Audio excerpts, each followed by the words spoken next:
Então, vê só, gente. Com causa preexistente relativamente independente.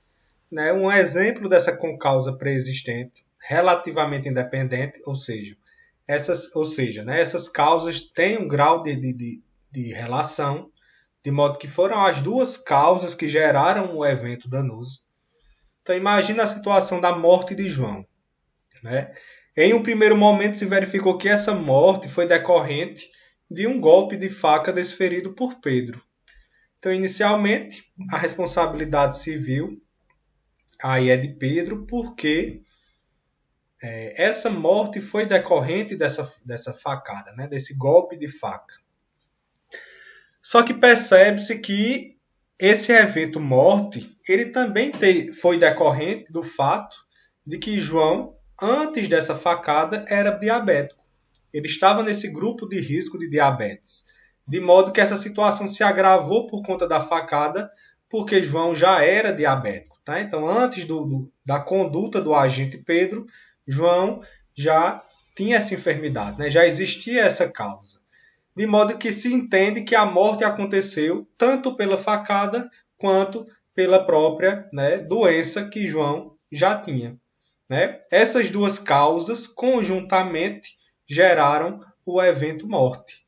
Não é isso? Havia uma causa pré-existente à conduta de Pedro que ela se somou a essa conduta de Pedro e as duas, né, geraram o evento danoso sofrido pela vítima. Essa situação pré-existente é capaz de romper o nexo de causalidade? Pedro vai, né, se livrar da responsabilidade civil pelo fato de João ser diabético? Obviamente que não, né?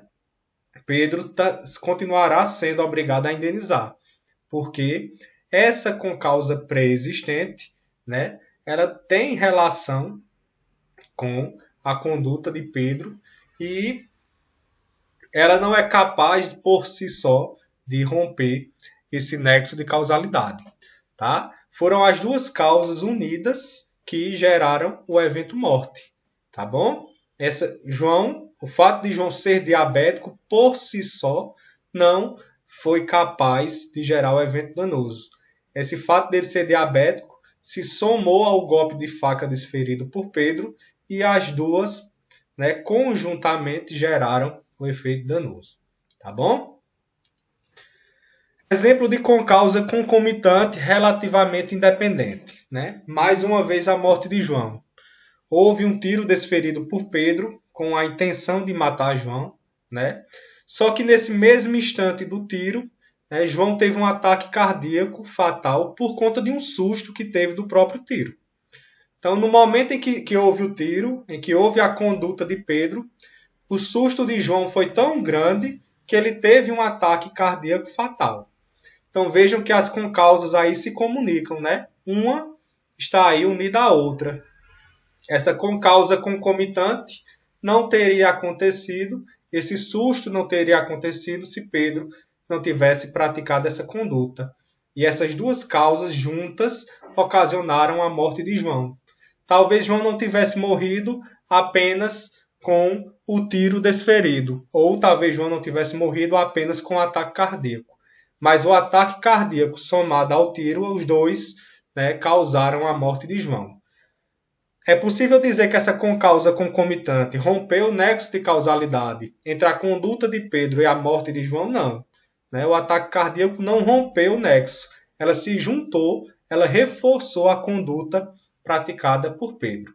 De modo que Pedro continuará a ser responsável civilmente pelo prejuízo, pelo dano causado a João. Tá?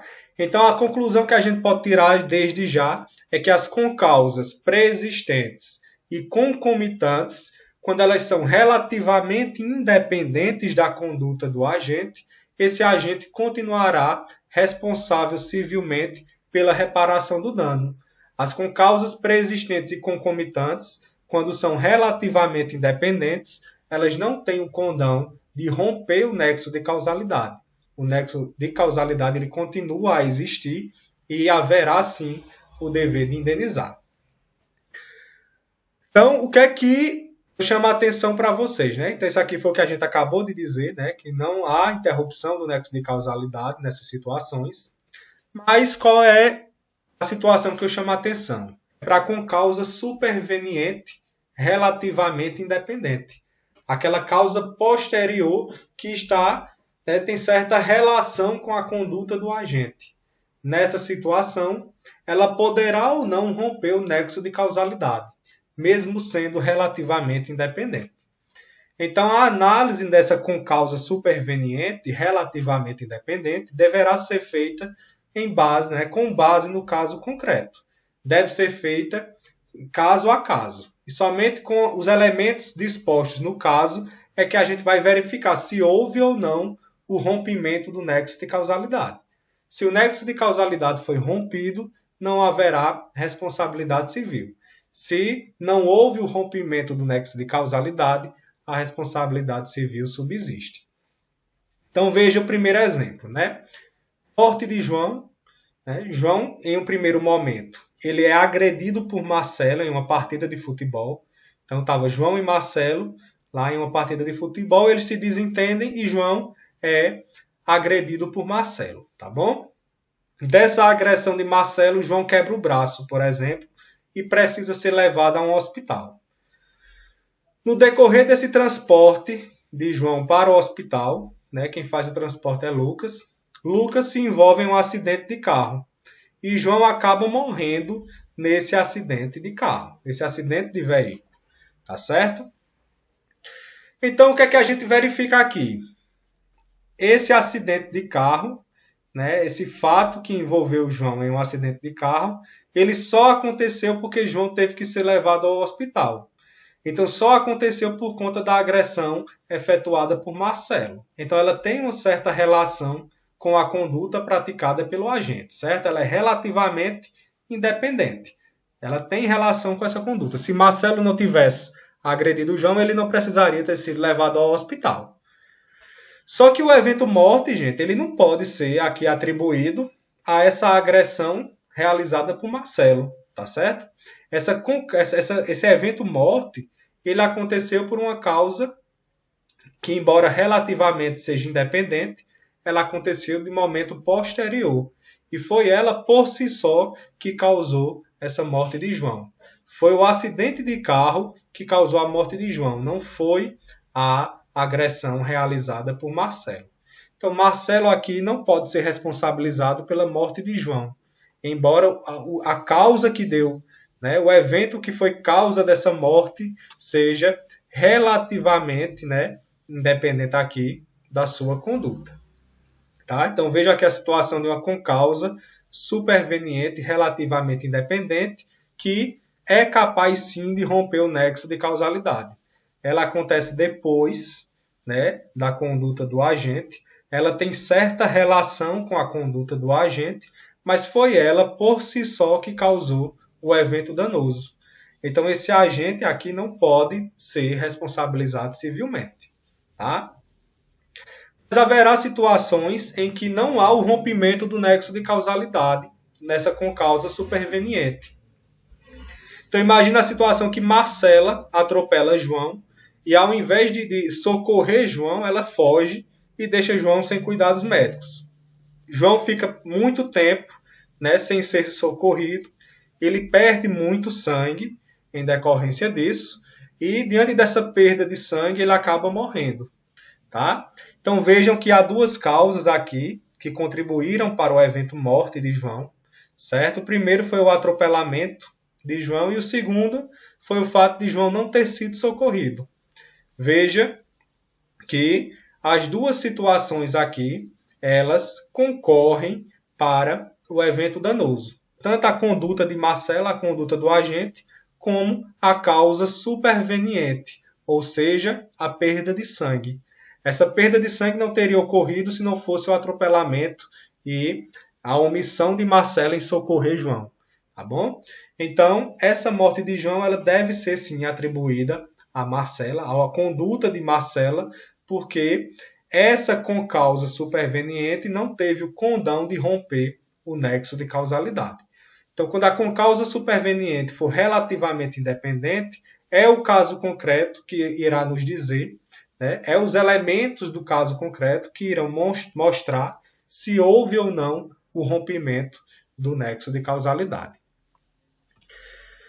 E a última observação que eu tenho para fazer para vocês é o nexo de causalidade na conduta omissiva. Né? Na conduta comissiva, na conduta positiva, na ação, é muito fácil a gente observar o nexo de causalidade entre a conduta e o dano. Né? É muito fácil a gente realizar, observar esse elo aí, essa ligação entre a conduta positiva, comissiva e o dano. A discussão surge com relação à conduta omissiva. Se não houve uma conduta em si, né? Se não houve uma ação, o que é que eu vou ligar ao dano? Né? O que é que eu vou relacionar esse dano da vítima em uma conduta omissiva? Então a gente viu que a omissão é uma ausência de comportamento. Então, se não há comportamento, como é que eu vou relacionar um comportamento do agente ao dano sofrido pela vítima? Se esse comportamento inexiste. Não é isso? E a gente viu lá no estudo da conduta que essa omissão só será relevante na responsabilidade civil quando havia um dever jurídico de agir. Quando o agente devia agir em determinada situação para evitar a ocorrência do dano e não agiu. Então, imagine uma situação de uma criança que morreu de inanição por conta da omissão dos pais em cuidar daquela criança. Certo? Eles tinham o dever jurídico de agir e não agiram naquela situação para impedir a ocorrência da morte daquela criança. Então, aí sim, uma omissão relevante porque havia um dever jurídico de agir. O agente devia agir e podia agir para evitar o resultado. Então, como é que a gente observa o nexo de causalidade nessa conduta omissiva, já que não há um comportamento, né? Há uma ausência de comportamento. Né? A omissão não dá causa a nenhum resultado. Né? Então, o que é que a gente entende como nexo de causalidade?